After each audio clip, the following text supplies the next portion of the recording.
सम्मानीय रमाशंकर मिश्रा जी, मैं मिश्रा जी को आमंत्रित करता हूँ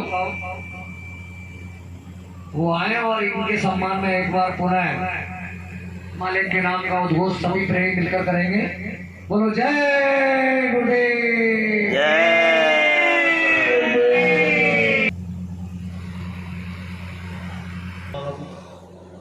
जय गुरुदेव।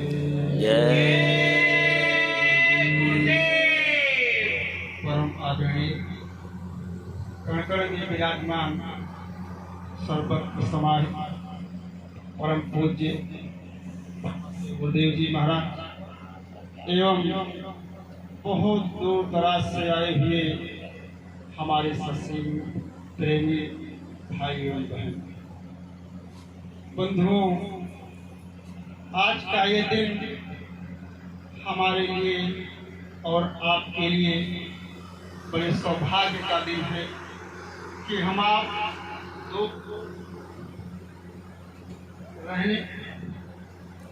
रहने वाले प्रेमी भाई बहन इकट्ठा होकर गुरु महाराज को हाजिर नाजिर मान करके गुरु के वचनों का आदान प्रदान कर रहे हैं। ये हमारे आपके लिए बहुत सौभाग्य का विषय है। जय गुरुदेव। जय गुरुदेव। प्रेमियों, इसके पहले हमारे वरिष्ठ जनों ने हमको आपको जो भी बताया उसको सुन करके हम लोग अभिभूत हुए और इसके बाद पुनः हमारे संचालक महोदय ने हमको आमंत्रित किया तो मैं तो धन्य हो गया। मैंने तो कभी जीवन में इस तरह से आशा ही नहीं किया था कि ऐसे अवतारी शक्तियों का जन्म करने का मुझे सौभाग्य प्राप्त होगा। मेरे बंधुओं, अब इस विषय पर मैं बहुत चर्चा करना उचित इसलिए नहीं समझ पा रहा हूँ कि हमारे गुरु महाराज ने कोई ऐसा विषय नहीं छोड़ा है जिसके विषय में हमको आपको न बताया। हमारा आपका मेन उद्देश्य है कि हम आप इस काल और माया के देश में आए और आने के बाद ये हमारा आपका पिछले जन्मों का संस्कार रहा या हमारा आपका भाग्य उदय हुआ, किस कारण से हमको आपको उस निज धाम जाने का अवसर प्राप्त हुआ और हमको मालिक ने बुला करके और वो दौलत दे करके और उसकी कमाई करके पुनः वापस अपने देश चलने का फरमान सुना दिया। यहाँ तक तो बंधुओं मेरी समझ में आया, लेकिन मेरे एक कुछ प्रश्न उठ गए। उन्होंने तो हमको नामदान दिया और रास्ता बताया कि बच्चों इस रास्ते से चलोगे तो जिस लिए आपको मनुष्य शरीर मिला है उस उद्देश्य की पूर्ति तुम्हारी हो जाएगी। यहाँ तक तो बड़ी अच्छी बात थी, क्योंकि मनुष्य शरीर पाना है तो परमात्मा को प्राप्त करना है। हम करते रहे, लेकिन तब तक मेरे सामने एक समस्या ये खड़ी हो गई आकर के कि अगर हमने गुरु धारण कर लिया तो अब हमको नामदान लेने के बाद गुरु भक्ति करनी चाहिए। तो हम तलाश करने लगे कि गुरु भक्ति किस चिड़िया का नाम है। तब तक गुरु महाराज के ही श्री मुख से सुनने को मिला कि गुरु भक्ति का मतलब होता है आदेश का पालन। तो हम बंधुओं उस आदेश के पालन में जुट गए। तो गुरु महाराज जब तक हमारे आपके सामने थे तब तक तो हमको आपको दिशा निर्देश दिया करते थे, उसका हम आप पालन करते थे। लेकिन हम लोगों ने ये नहीं सोचा था कि एक समय ऐसा भी आएगा कि हमको आदेश के लिए इंतजार करना पड़ेगा। लेकिन तब तक बंधुओं जब अंदर तड़प हुई कि गुरु महाराज आंखों से ओझल हैं और कोई आदेश नहीं मिल रहा है, तब तक गुरु महाराज की एक वाणी याद आई कि बच्चों मेरे इस पत्रिका को तुम संभाल करके रखना। तब याद आया कि स्वामी जी महाराज ने इस पत्रिका को संभाल के रखने के लिए क्यों कहा था। बंधुओं, बहुत तलाश करने के बाद ये पता चला इस पत्रिका को संभाल करके संजो करके रखने के लिए गुरु महाराज ने इसलिए कहा था कि उन पत्रिकाओं में जो गुरु महाराज ने हमारे आपके लिए संदेशा दिया है, जब तुम्हारे अंदर संदेशा न पाने की तड़प पैदा होगी, उस तड़प को शांत करने के लिए मात्र केवल एक जरिया होगा, वो गुरु महाराज के दिए हुए आदेश जो पत्रिकाओं में अंकित है। हमने आपने उन पत्रिकाओं को तलाशना शुरू किया तो हमको आपको एक रास्ता दिखाई पड़ा। उस रास्ते पर जब दिखाई पड़ा तो पहले तो हमने समझा था कि गुरु महाराज केवल हमारे मतलब कि इस जीवात्मा का कल्याण के लिए आए हैं, और कहा भी गुरु महाराज ने इस बात को था कि हम आए वही देश से जहां तुम्हारो धाम, तुमको घर पहुंचाओ ना एक हमारो काम। स्वामी जी महाराज ने ये हमको आपको बताया, इसी कार्य में बंधुओं जुट गए। लेकिन हो सकता है स्वामी जी महाराज आज हमारे आपके सामने मौजूद होते तो गुरु महाराज के उन पुराने वचनों को दोहराने का हमको अवसर न मिलता। लेकिन अब चाहे ये संयोग समझिए, चाहे समय की नजाकत समझिए, हमारे आपके सामने वो पत्रिकाएं आती चली गई और उन पत्रिकाओं को पढ़ने के बाद हमारे आपके सामने एक एक प्रश्न खड़ा करके खड़े होते चले गए। अब प्रश्न जो हमारे आपके सामने खड़े हुए, उनको सुलझाने के लिए, उनके सब का समाधान करने के लिए हमारे आपके पास कोई रास्ता नजर नहीं आया।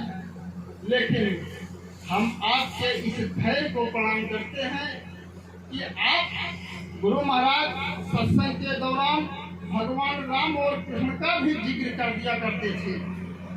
गुरु महाराज ने कहा कि बच्चों, भगवान राम ने और कृष्ण ने भी समय का इंतजार किया और मैं भी समय का इंतजार कर रहा हूँ।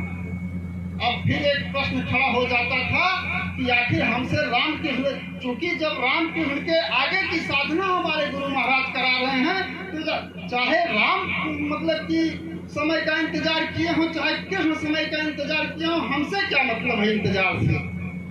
लेकिन बंधुओं, जब पत्रिकाओं को निकाल करके आदेश को पलटने का मौका मिला और उसके बाद मेरे सामने ये हुआ कि आज 12 साल से भी ऊपर हो गए गुरु महाराज मेरे सामने के मेरे नजरों से दूर हैं, सामने नहीं दिखाई पड़ रहे हैं। और उसी तरह पत्रिका में ये भी आया कि मैं जिस काम के लिए आया हूँ उस काम को कोई माई का लाल कर नहीं सकता और मुझे उस काम को करने के लिए कोई माई का लाल रोक नहीं सकता।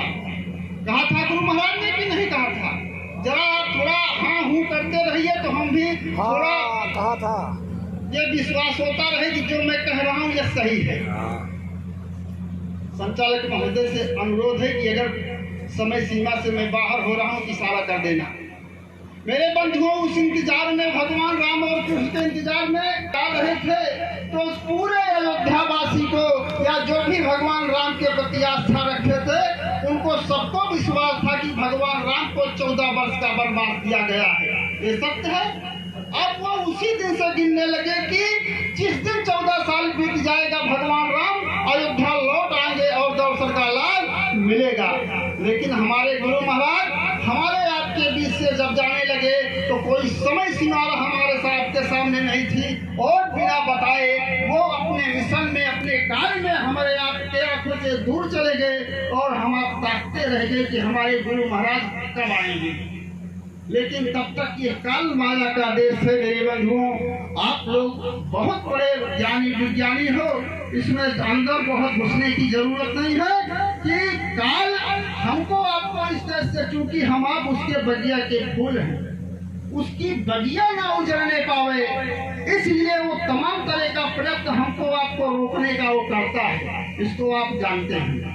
लेकिन उधर उसकी बगिया, वो अपनी बगिया उजाड़ने के लिए प्रयासरत है कि उसकी बगिया न उजड़े, और इधर हमारे गुरु महाराज ने जो बगिया लगाई है उनको भी ये अंदेशा था कि मेरी बगिया भी उजड़ सकती है।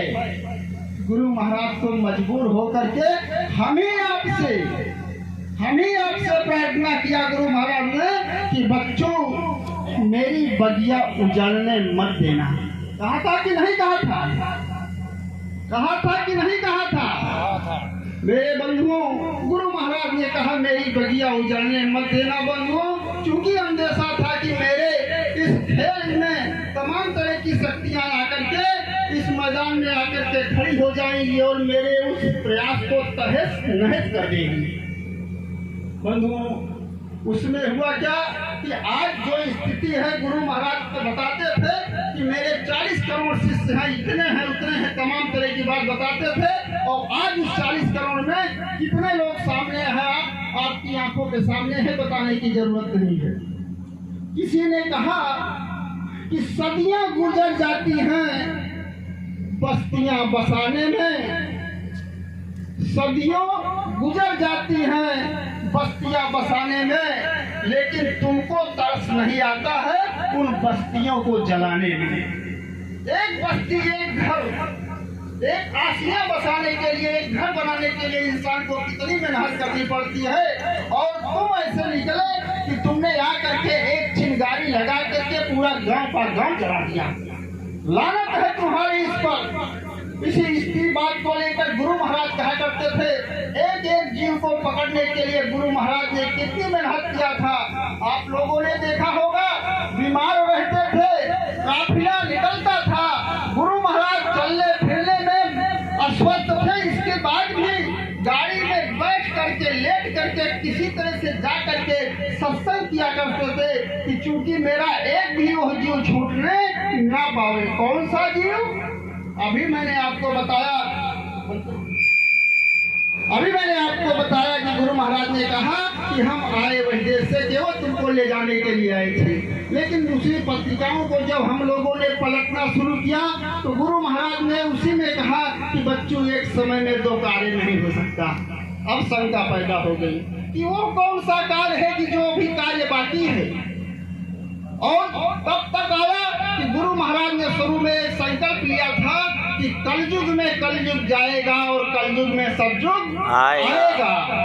अब ये दो कार्य हो गए गुरु महाराज के। अब ये दो कार्य बंधुओं होने का मतलब क्या है? अब इसके अंदर जाने से समय सीमा से मैं पार चला जाऊंगा और मैं अपने वचन से हट जाऊंगा और कहीं हमको हमारे संचालक महोदय की डांट ना पड़े, इसलिए मैं और शार्ट करना चाहता हूँ। मेरे बंधुओं, तो उस परिवर्तन जब होगा, यहाँ युग परिवर्तन ऐसे नहीं हो जाएगा जैसे कि हम आप कह देंगे कि वो परिवर्तन कलयुग गया और सतयुग आ गया, ऐसे नहीं होगा। उसमें तमाम तरह की परेशानियां आएंगी और उन परेशानियों का सामना करने में जो शक्तियां, जो इंसान, जो सत्संगी खड़ा रहेगा, गुरु महाराज ने कहा था कि बच्चों मैं तुम्हारी पूजा करवा दूंगा।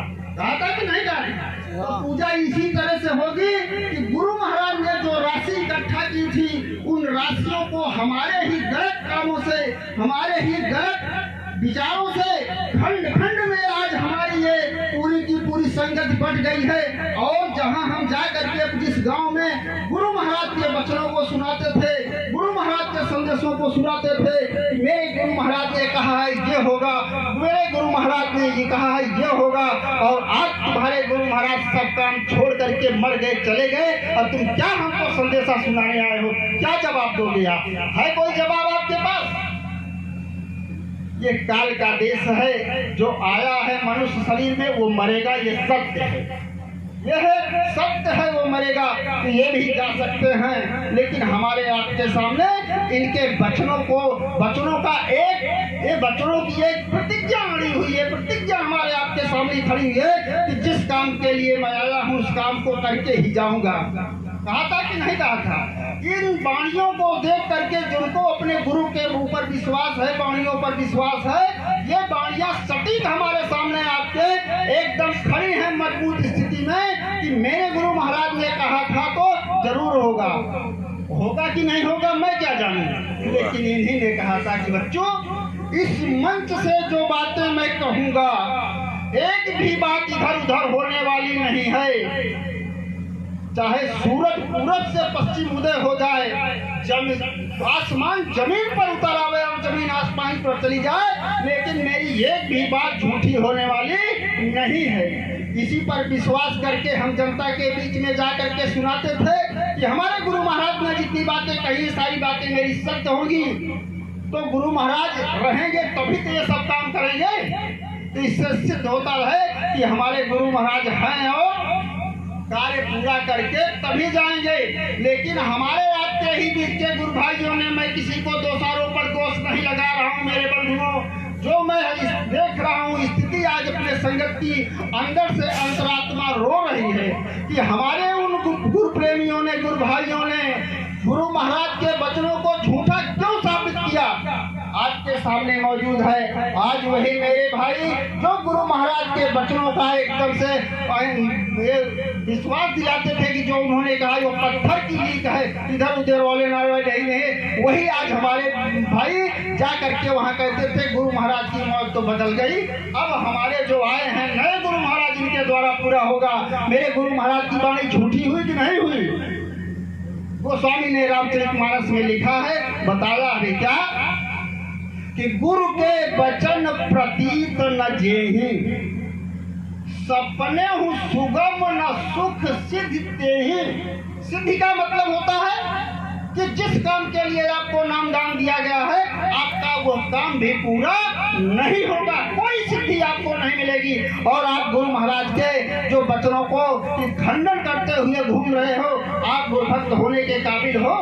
तब तक फिर दूसरा प्रश्न खड़ा हो गया कि गुरु महाराज ने कहा युग परिवर्तन, युग परिवर्तन चाहे समझ लीजिए, चाहे जो परिवर्तन आप समझ लीजिए, उसकी आंधी आएगी उसमें सामने खड़े हो जाना, भागना मत। और वो हमारे बच्चे, और एक बात और मैं भूल रहा हूँ कि गुरु महाराज ने कहा था कि वो अवतारी शक्तियाँ आई हैं जो परिवर्तन की अगुवानी करेंगी, कहा था कि नहीं कहा था? अब वो अवतारी शक्तियों को हमने पहचाना, ये परीक्षा चल रही है बंधुओं, उन अवतारी शक्तियों का इकट्ठा किया जा रहा है। वो अवतारी शक्तियाँ कैसे इकट्ठा होंगी? इसी तरह से इकट्ठा होंगी मेरे बंधुओं कि गुरु महाराज ने कहा, अब हम आप उस पर विचार करेंगे। गुरु महाराज की वचन हमारे आपके लिए एक उम्मीद की किरण दिखाई पड़ रही है। किसी शायर ने कहा कि उम्मीदें तैरती हैं, किश्तियां डूब जाती हैं, कुछ घर सलामत रहते हैं,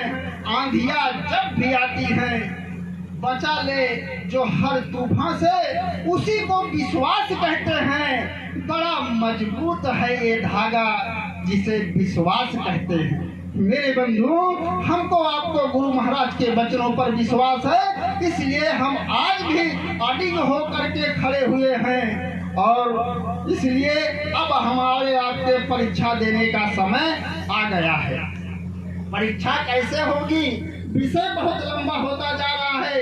कल हमारे जो है संचालक महोदय बार बार इशारा कर रहे हैं, लेकिन मैं इनसे 2 मिनट का समय और लूंगा, केवल इसी तरह से जैसे सत्संगियों की पहचान के लिए आज जरूरत है कि कौन सच्चा है कौन गलत है, इसी तरह से एक बार संतों के द्वारा बताई गई एक छोटी सी कहानी मैं आपको बताना चाहता हूँ कि एक जगह पतिंगों की मीटिंग इकट्ठा हुई।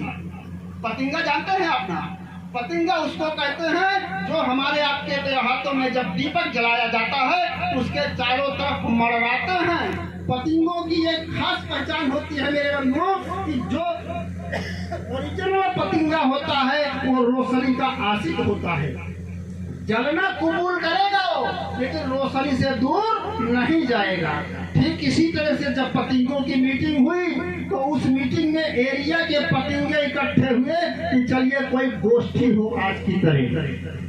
तो वहाँ गोष्ठी होने लगी, तो उस गोष्ठी में डुप्लीकेट नकली पतिंगा भी पहुँच गया।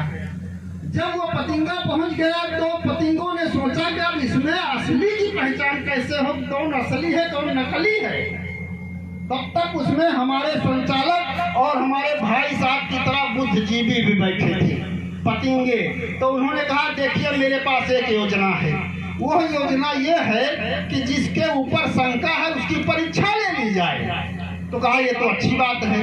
तो उसको बुलाया गया, कहा भाई तुम चले जाओ और इस गांव में पता करके आओ कि गांव में कितने दीपक जल रहे हैं। तो उसने कहा अच्छी बात है मैं जा रहा हूँ। वो पतिंगा उस गांव में गया, पूरे गांव का चक्कर लगा करके और वापस आया और लोगों को को बताया कि भाई इस गांव में इतने दीपक जल रहे हैं। कहा बस बस बस बस, नकली यही है, नकली यही है। कहा क्यों? कहा अगर ये असली पतंगा होता तो उस दीपक को देख करके वो उसमें जल जाता लेकिन वापस ना आता। ये पहचान हो गई कि असली पतंगा कौन है। मेरे बंधुओं, ठीक उसी तरह से वो शक्तियां, बोलते रहो वो शक्तियां जो परिवर्तन की अगवानी करने के लिए इस देश में आई हैं, उनकी पहचान के लिए मेरे बंधुओं केवल एक ही तरीका यही है कि जो अपनी गुरु महाराज की गुरु भक्ति के लिए, गुरु वचनों पर कुर्बान होने के लिए तैयार है, उसी के ऊपर हमारे गुरु महाराज ने नाच किया था और यही किया था कि बच्चों, परिवर्तन की अगवानी में तुम्हारे लोगों का नाम होगा और तुम्हारी मैं पूजा करवा दूंगा। तो अब हमको इस बात की है कि जो हमारे गुरु भाई आज भी दीवार की तरह चट्टान बढ़ करके गुरु महाराज के वचनों पर अडिग हैं, खड़े हैं और हर तूफान का सामना करने के लिए तैयार हैं, उनके अंदर कोई इस तरह का भाव पैदा न होने पाए हमारे आपके कारण, इस बात का हमको आपको विशेष ध्यान देना है। मेरे बंधुओं, आप जय गुरुदेव।